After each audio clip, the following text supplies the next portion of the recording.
So here are my results. This is after 5 days, 120 hours. As you can see, I have taken the gummy bears out of their various liquids and I have yet again measured them. I've weighed them and I've measured their length and their width. And as you can see, there's actually quite a little bit of difference from when they first started, which was the control bear. Let's look at them more closely. Let's first revisit our control bear. If you remember rightly, this was the one we were doing nothing to. We were going to subject it to no changes so that we could use it to judge all the changes from the other bears, if there were any. But I'm not sure I kept him quite in the control that he should have been, because he has changed. He's lost a little bit of weight. He's also spread out a bit. He's got softer. Maybe because he's been in the atmosphere. Maybe he's evaporated what little moisture he had. I don't know that. I'd have to do another experiment, keeping a bear outside in the room and another bear in some sort of packaging. An experiment for another day. But for our purposes, we'll keep him as he is. Bear number 1, our plain water bear. He's kept his shape quite nicely, very smooth. But wow, has he changed in size? He's almost doubled his length and just about tripled his width. And as for his weight, 11 grams. Considering he started at 3 grams, that's 9 grams he's put on. Doesn't look like much else has happened to him though. He's still pretty firm, although he's a bit softer because of the moisture he's taken on. But he doesn't look particularly deformed, and he certainly hasn't absorbed any colours or anything.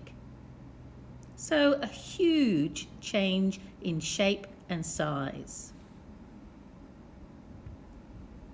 That was the plain water bear. What about the salt water bear? Whew, he's looking a bit odd. He's actually seems to have lost weight. He's dehydrated. And he hasn't changed in size, although his width seems to have increased a smidgen. But that might be something to do with all those strange crustaceans all over him. He seems to have crystallized some of the salt, and he's gone quite opaque. He's white as opposed to transparent. So some physical changes to the saltwater bear, definitely by appearance, and not a great deal by measurement, but changes nevertheless. Here's our fruit juice bear. He's definitely changed. He's been out in the sun, I think, got himself a bit of a tan. I think that's the colouring from the fruit juice, if it was fruit juice, that he's absorbed. Although he still looks like he's all in one piece. Hasn't put on a lot of weight though, but still has gained weight, 8 grams, considering he started at only 3. And definitely a change in size too. He's now 32 millimetres long and 22 millimetres wide, so he's just about doubled in size. Now for our sports drink bear. Well, he's grown, not as much as even the fruit juice. Certainly not as much as the plain water, 7 grams. So that's 4 more grams. And he has grown in size. But again, he hasn't doubled in size, although it looks like he's doubled in width. Oh, and he's changed colour. That's right, it was a blue sports drink. I wonder if all that blue's inside my stomach when I drink these things. And of course, don't forget sports drinks have electrolytes and other bits and pieces. Gummy bears don't need those. All he's tried to do is absorb the water, the liquid. Of course, most of us don't need electrolytes either, but that's another experiment for another time. Now we come to our soft drinks. We know they've got lots of water. They also have lots of sugar, of course, and some of them have a lot of colouring. We know that because we can tell that. You'll see that when we get to Coca-Cola Bear. But here we've got lemonade. Put on quite a bit of weight, so he has absorbed some of the water. 10 grams, almost as much as the plain water bear. And not quite doubled in size. Close. I think the plain water bear was 40 millimetres long.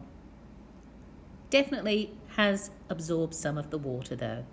Let's see what happened to Mr. Coca-Cola. Here he is, Mr. Coca-Cola Bear.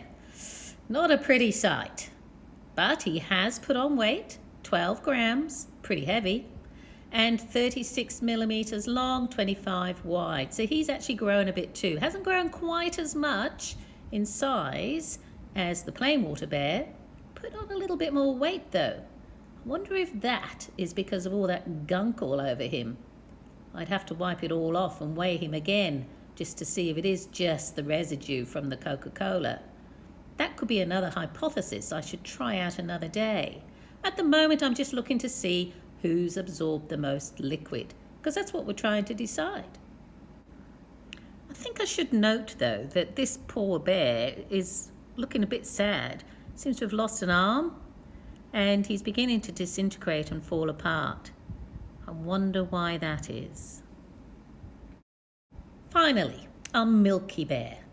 He's looking a bit unwell. I think that's just all the fats and solids from the milk have taken a liking to his body.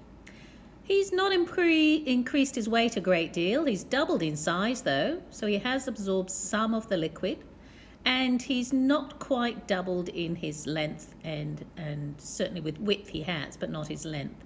So yes, he has improved. He has absorbed some of the liquid, but he hasn't grown as much as the plain water bear. Probably because of all the fats and stuff in milk. Very healthy, good for you, but not as easy to absorb perhaps as the plain water bear seems to have been. So that's the end of the experiment. Did you have similar results to me, or were yours completely different? Maybe you had a different type of gummy bear. Maybe the form of soft drink you were using was different to mine, or the different amount of salt in your salt water. That's why you have to use your data, your results, to come to your own conclusions. You need to revisit the hypotheses. First of all, you need to add your data to this table. Fill it in with everything that you've collected over the last 3 or 4 days. Here's mine. I've made a start. It's not finished, and I didn't actually write in my hypotheses because I wanted you to come up with your own. I didn't want you to just copy mine. So I have recorded what happened after 24 hours, 1 day, and what happened after 3 days, 72 hours.